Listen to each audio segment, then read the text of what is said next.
ქართული ოცნების პარლამენტის თავმჯდომარე შალვა პაპუაშვილი ამტკიცებს, რომ BBC-ს რამდენიმე დღეში უჩივლებს. მისი თქმით, საჩივარს ბრიტანული მაუწყებლის შიდა მარეგულირებელ ინსტანციაში შეიტანენ. პაპუაშვილი არ ამბობს კონკრეტულად რა ნაწილში ედავება BBC-ს და რა კომპენსაციას ითხოვს გავლენიანი მედიისგან. საქმე ეხება BBC-ს მიერ გავრცელებულ დოკუმენტურ ფილმს, რომელშიც ნათქვამია, რომ 2024 წლის ნოემბერ-დეკემბერში საქართველოში მშვიდობიანი დემონსტრანტების წინააღმდეგ სავარაუდოდ აკრძალული ქიმიური ნივთიერება გამოიყენეს. BBC აცხადებს, რომ ჟურნალისტური გამოძიება მოიცავს არაერთი წყაროს მტკიცებულებას, როგორც ქვეყნის შიგნით, ასევე მის ფარგლებს გარეთ. მათ შორის სათავად დემონსტრანტების, არაერთი ინფორმატორის, გაროს ექსპერტების და საქართველოში მომუშავე ექსპერტების ჩვენებები, ასევე სამედიცინო კვლევები, წერილობითი საბუთები და ანგარიშები. მიუხედავად ამისა, ოცნების ხელისუფლება არხს ტყუილის გავრცელებაში ადანაშაულებს და დოკუმენტურ ფილმს სპეცსამსახურების ხელწერით დაგეგმილ იაფფასიან პროვოკაციას უწოდებს. მომზადებული არის საჩივარი, ჩვენ ვადა გვაქვს ჯერ კიდევ საჩივრის შესატანად და აუცილებლად შევა.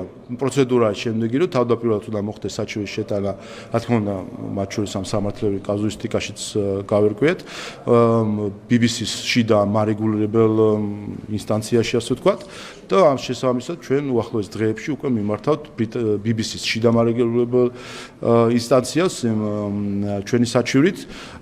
ეს პროცედურა ვნახოთ, იმედი გვაქვს, რომ ამ დონეზევე აღიარებს BBC იმას, რომ იყო ფაბრიკაცია და манипуляция ის სიუჟეტი, თუ არ აღიარებს, ბაში სხვა ინსტანციების საკუთრებით. კონკრეტულად რა მოთხოვნები იქნება, ამ ყველაფერს გაიგებთ შემდეგ. BBC-მ საგამოძიებო ფილმი 1 დეკემბერს გამოაქვეყნა. მაშინ ნათქვამია, რომ 2024 წელს დეკემბერ-ნოემბრის დარბევების დროს ქართულმა ოცნებამ მომიტინგეების წინააღმდეგ სავარაუდოდ პირველი მსოფლიო ომის დროინდელი ქიმიური ნივთიერება კამიტი გამოიყენა. BBC-ს საგამოძიებო ფილმში ნახსენები ასევე ქიმიური გამხსნელი ტრიქლორეთილენი. საგამოძიებო ფილმის გამოქვეყნების შემდეგ სუსმა გამოძიება დაიწყო და ზუსტად 5 დღეში განაცხადა, რომ შინაგან საქმეთა სამინისტროს კამიტი არასდროს შეუძენია და გამოუყენებია. რაც შეეხება ტრიქლორეთილენს, ირკვევა, რომ ეს ნივთიერება შინაგან საქმეთა სამინისტრომ 2007 და 2009 წლებში შეიძინა და სუსის მიერ ჩატარებული გამოძიების ფარგლებში განსაკუთრებულ დავალებათა დეპარტამენტიდან ამოღებულ ნივთიერებებს შორის აღმოჩნდა. ჩამოწერილი ნაშთის სახით 880 ლიტრის ოდენობით. მოქალაქეები სუსის გამოძიების შედეგებს არ ენდობიან და საერთაშორისო გამოძიებას ითხოვენ. სუსის გამოძიების შემდეგ საზოგადოებაში გაჩნდა კითხვები, რომლებზეც საგამოძიებო უწყებებს მკაფიო პასუხი ამ დრომდე არ გაუციათ. მაგალითად, რატომ არ გაასაჯაროვა მდინარაძის უწყებამ გამოძიების პროცესში მოპოვებული მნიშვნელოვანი დოკუმენტაცია? რატომ გაამახვილა ყურადღება სუსმა ბრიფინგზე მხოლოდ 4-5 დეკემბერზე და არა წინა და მომდევნო დღეებზე? გამოიყენან გამოუყენებია თუ არა ქართული ოცნების ხელისუფლებას ტრიქლორეთილენი, კანცეროგენი, რომელიც უმძიმეს დაავადებებს იწვევს და ხდებოდა თუ არა ბოლო წლების მანძილზე მარაგების შევსება? ეს არის კითხვები, რომელზე პასუხსაც ოპოზიცია და სამოქალაქო საზოგადოება აქტიურად ითხოვს.